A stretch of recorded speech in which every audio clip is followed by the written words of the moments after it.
The Guimbal Moro Watchtower, also known as the Guimbal Watchtower, is a historical landmark located in Guimbal, Iloilo, Philippines. It was built during the Spanish colonial period, around 16th century, as part of the town's defense system against Moro pirates. The watchtower is made of yellowish adobe stones, known as a gang, and stands up 30 feet high.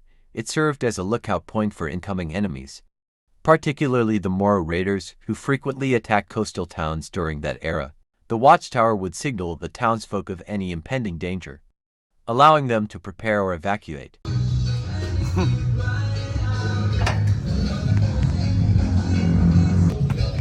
Yan guys, saka tayo sa Bantayan Watchtower.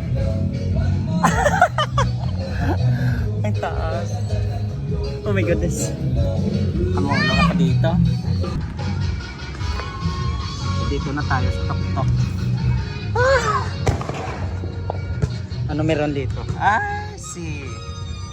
So dito pala yung sa itaas.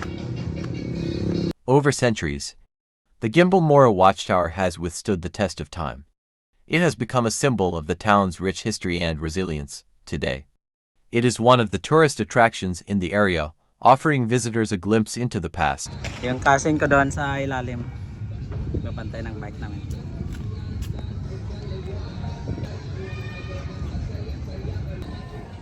So ito yung Bantayan Watchtower dito lang ka.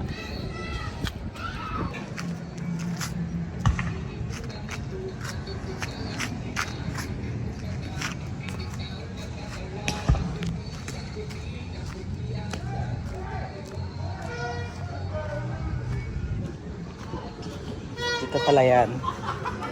Guimbalanan people are the residents of Guimbal, a municipality in the province of Iloilo, Philippines.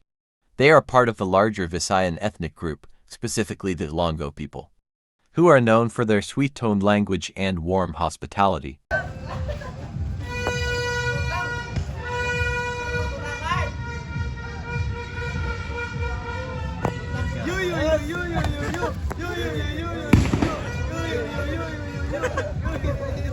Thank you.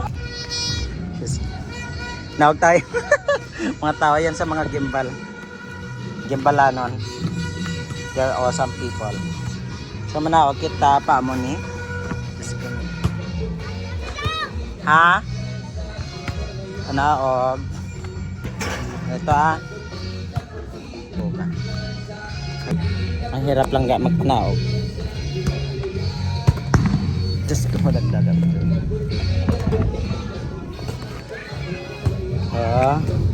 Bababa tayo. Ang taas ito ng watchtower. Historical ito lang ga. Ang watchtower ng Guimbal. Bantayan Watchtower.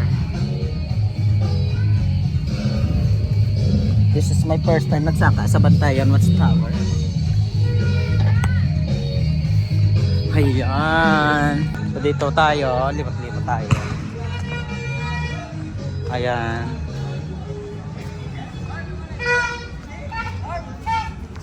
Ay, shoutout kayo. Happy New Year. This is Jerry Passion in YouTube. 1, 2, 3. Ayos.